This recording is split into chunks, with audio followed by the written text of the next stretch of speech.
Vamos começar então com essa aula introdutória, né, o geoprocessamento.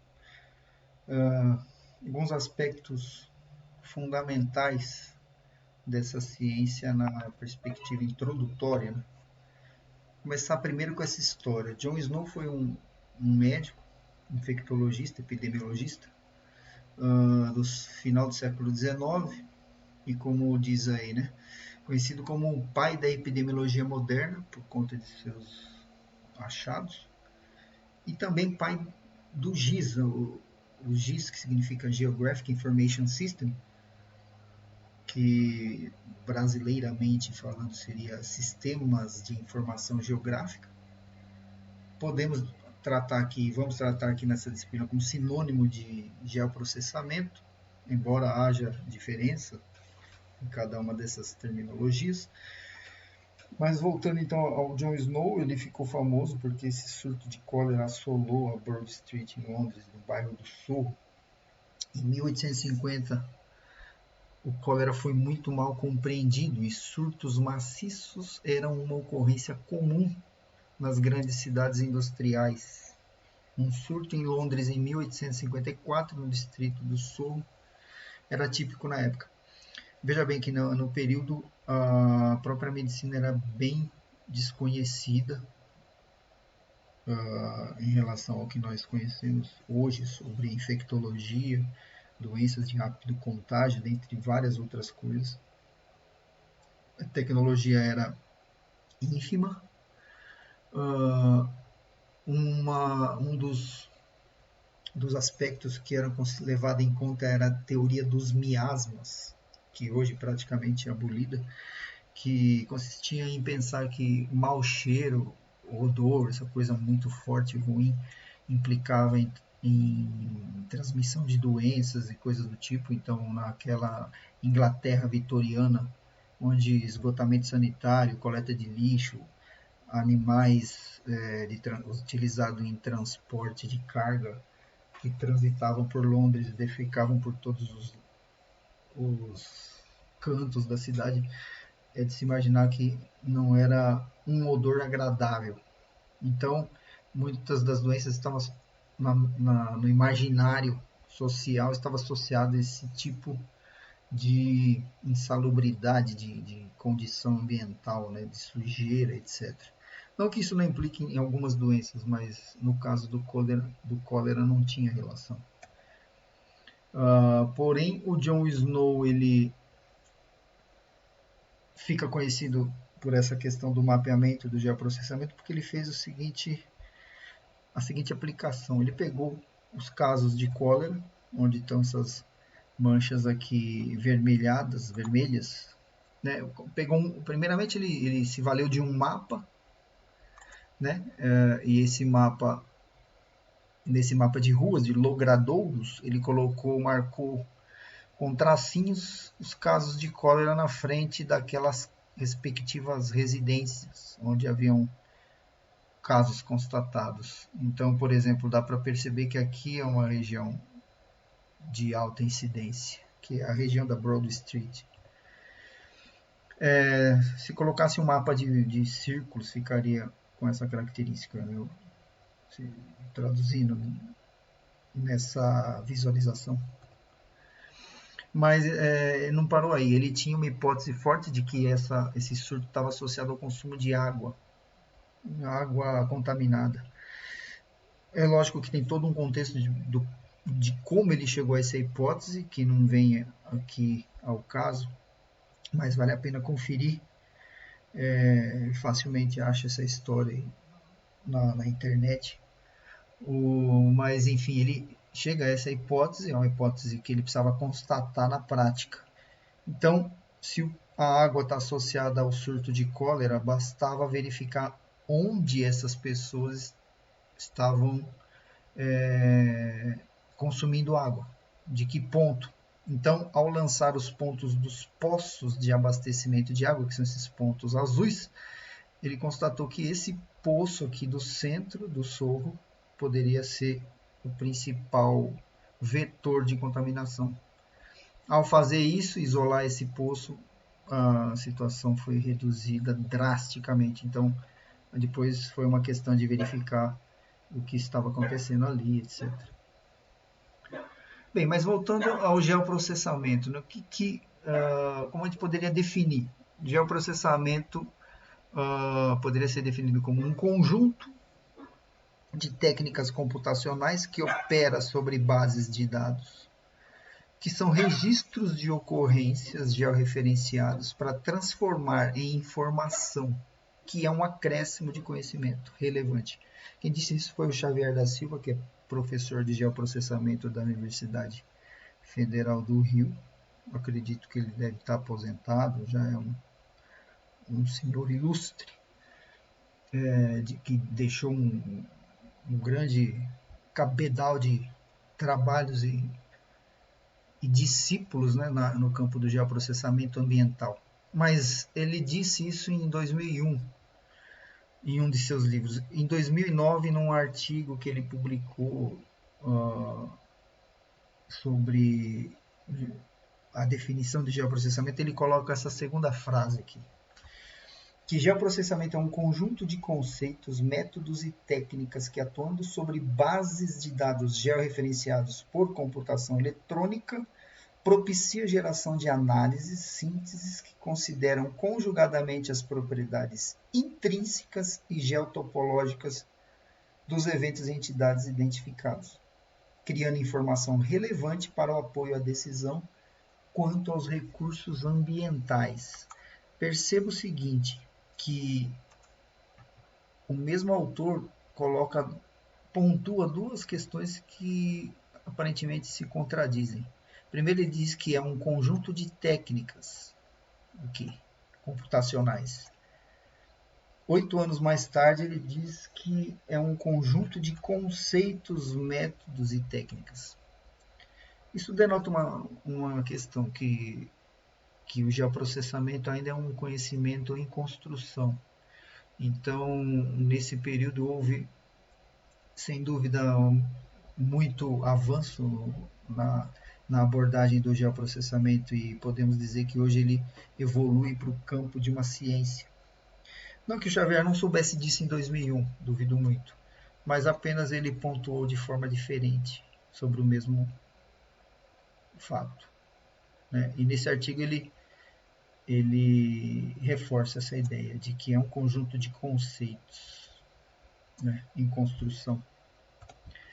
Passemos adiante. Esse slide aqui tem a ver com o artigo, o texto que eu deixei disponibilizado para vocês lá no Moodle para ler, a respeito da epistemologia do geoprocessamento. E eu só queria tocar em alguns aspectos, que as diferentes escolas geográficas teve relação e interferiu muito no que o geoprocessamento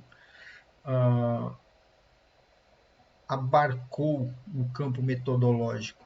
Né? Podemos partir de Richard Hartshorne, que é da escola clássica da geografia, ainda calcada naquele modelo regional, a interpretação do espaço geográfico a partir de, ou melhor, a interpretação do espaço geográfico a partir da integração de variáveis, né? Da seleção e verificação de padrões de variação espacial. Obviamente que nós fazemos isso até hoje, porém, muitas das abordagens deram um salto metodológico nesse aspecto. Tem também a questão dos modelos físicos de abordagem, que está mais atrelado ao trabalho da geografia física, o modelo hipotético dedutivo, experimentação, refutação, enfim, modelagens matemáticas na geografia. Não é exclusivo da geografia física, mas no Brasil ela tem maior inserção. Na escola anglo-saxã, os modelos matemáticos e estatísticos estão tanto para a geografia física e humana de forma bastante presente como um método de abordagem e de aproximação dos dados para, a partir daí, desenvolver uma análise, seja ela numa perspectiva dialética ou não. O ponto de partida, como de aproximação da informação e dos dados geográficos, utiliza de modelagens matemáticas e estatísticas, sobretudo, para depois vir a explicação logo em seguida. No Brasil ainda não é tão uma abordagem tão presente, né, posso dizer. Modelos socioeconômicos, né, aqui entra a questão, o aspecto da criticidade, e aí poderíamos colocar autores bastante famosos, emblemáticos no Brasil, como David, que não é brasileiro, mas muito citado na escola brasileira, como David Harvey, e o próprio brasileiro Milton Santos. Aqui é um resumo, um quadro resumo. Leiam um texto, vocês vão ver isso aqui, esse quadro, mas vai ver todo o desenvolvimento do pensamento do autor, que é o Gilberto Câmara, né? O Antônio Monteiro, Simeão Medeiros. Um texto já que tem 22 anos, mas eles fazem essa abordagem das diferentes escolas aqui, que eu acho bem importante para compreender o geoprocessamento numa perspectiva epistêmica, ou seja, as suas origens e o seu lastro teórico, né? A fundamentação teórica, não apenas metodológica, que é o que fica muito emblemático no geoprocessamento por conta da utilização de tecnologias e etc. Passemos adiante. Sobre as relações espaciais no geoprocessamento. Fundamental. Eu trouxe aqui o Barry, e curiosamente chama Brian Barry também, né, porque é o nome daquele cantor, daquele vozeirão. O Brian Barry fala da questão da informação espacial como uma agregação de informações que reportam ao o que, né? Onde está tal fenômeno, o que é tal fenômeno, quanto temos desse fenômeno. Então, a agregação de informações a partir da sua posição geográfica, coordenadas geográficas e geometrias, atrelada à sua descrição, seja ela qualitativa ou quantitativa. O que está ali, quanto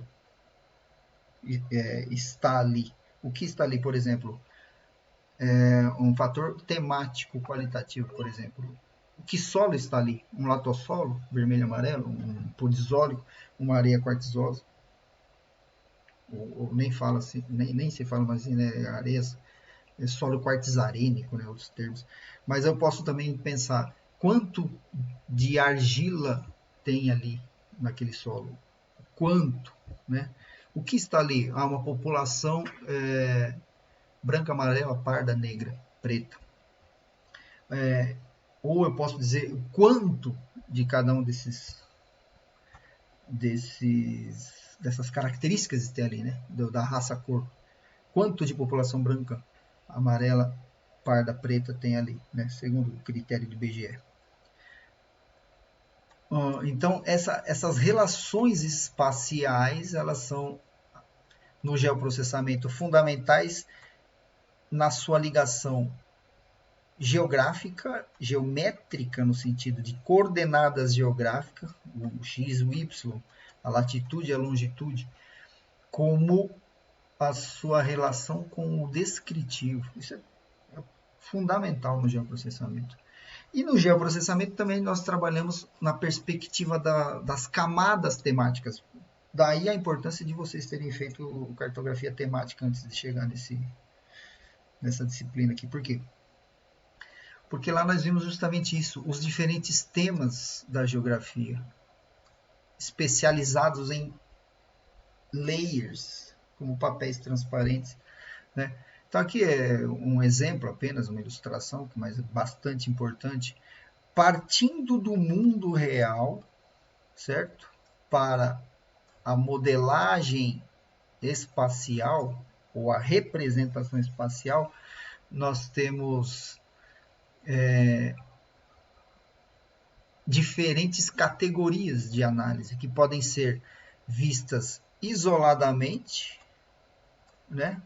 Camada por camada, como eu posso verificar ela integradamente, de forma integrada. Então, por exemplo, o uso da terra, a qualidade e a qualidade do ar, a vegetação e o uso da terra, a densidade populacional, os limites territoriais, o desenvolvimento urbano, as características da paisagem, a hidrografia, as bacias hidrográficas, etc. Eu poderia colocar ainda uma série de outros itens aqui, que eu poderia analisá-los numa perspectiva isolada, né? Unicamente aquele fator, como eu poderia integrar ele em diversas observações, ou seja, uma observação integrada disso aqui tudo. Importante isso. O Poikett também cita essa questão dos 3 eixos do conceito da informação geográfica, né, voltando um pouco ao Berry, que é o contexto temático, geométrico e o temporal. No caso, tem esse acréscimo de informação. Quando a gente fala no o que temos em determinado lugar,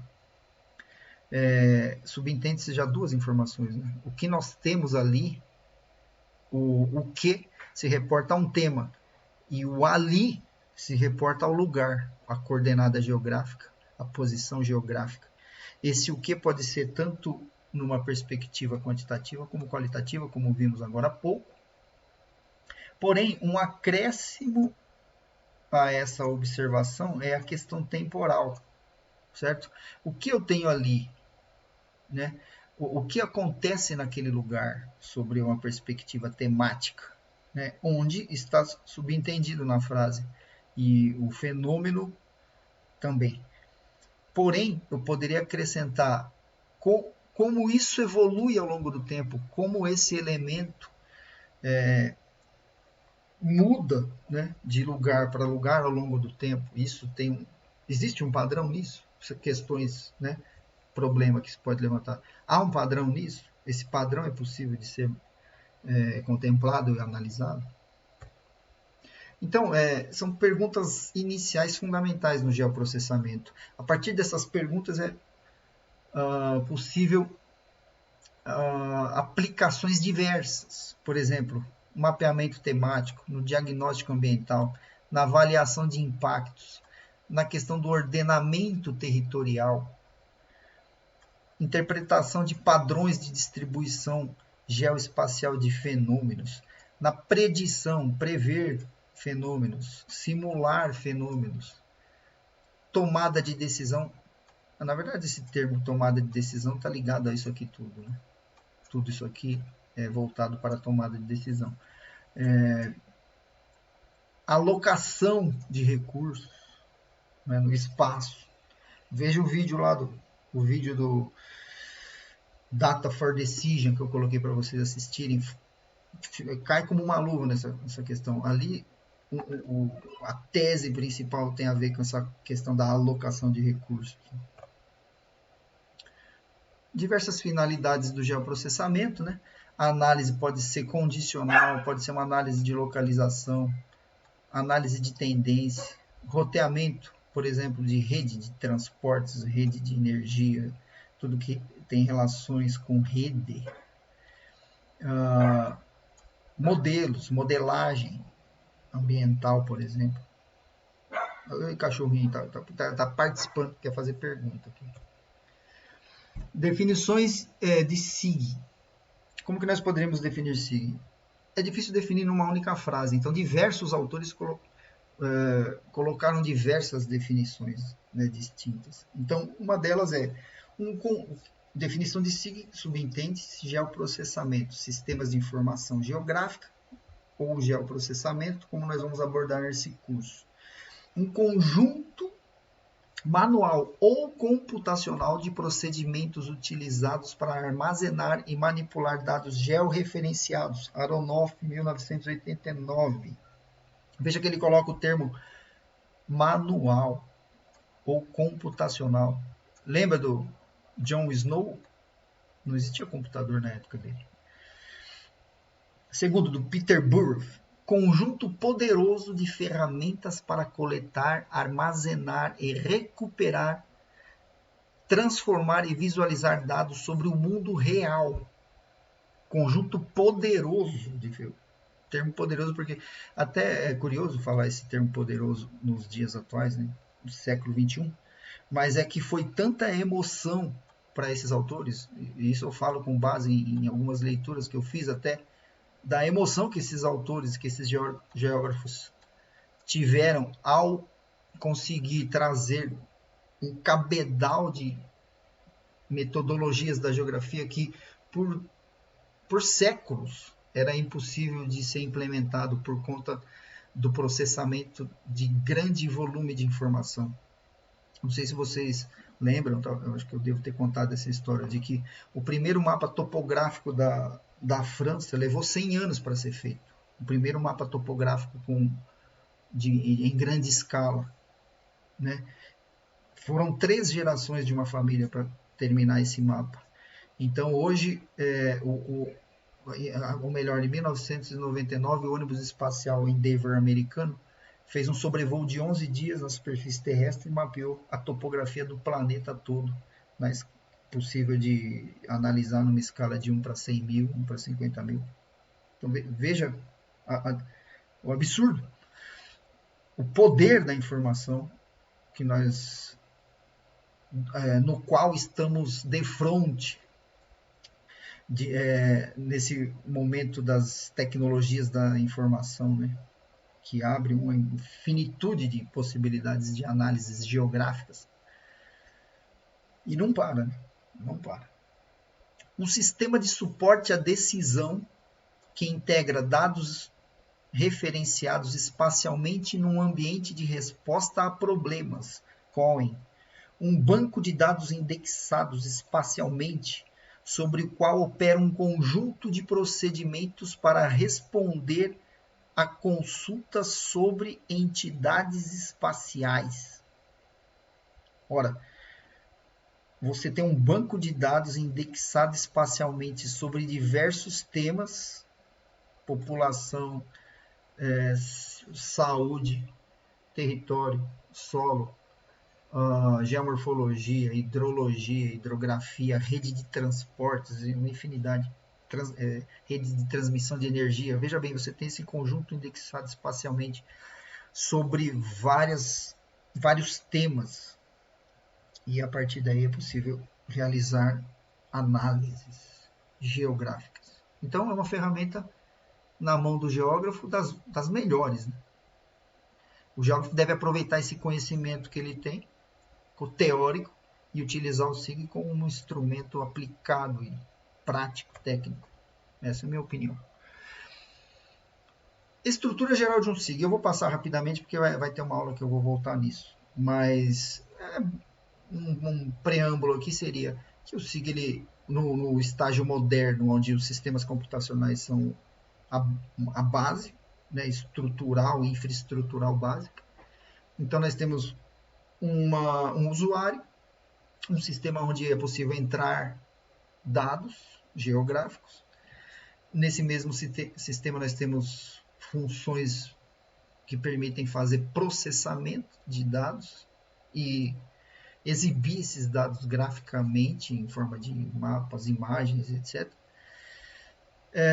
Um sistema que você pode plotar, você pode também exportar essa informação a partir de uma plotagem, mas esse sistema também ele armazena esse conjunto de dados e você pode recuperá-lo a qualquer momento, atualizar, etc. Né? Porque é fundamental também o processo de recuperação do dado a qualquer momento. Deixa eu mudar um pouco aqui. Esse é um momento lúdico da aula, onde eu vou mudar a ferramenta de rabisco aqui, só para ficar mais chique. Então aqui, aqui é um resumo disso que eu acabei de falar. Né? Nós temos uma interface. Essa interface é possível a gente entrar com informação, visualizar e plotar a informação, consultar e analisar essa informação e gerenciá-la sobre o mundo real. Então, um verdadeiro banco de dados que integra diversos elementos. Né? Acabou? É isso. É só uma introdução, alguma coisa que eu abordei aqui tem a ver com Obviamente está nesses textos aí que eu disponibilizei para vocês lerem. Então, é mais eu queria trazer essa aproximação inicial à disciplina e vamos em frente, que tem muito conteúdo pela frente.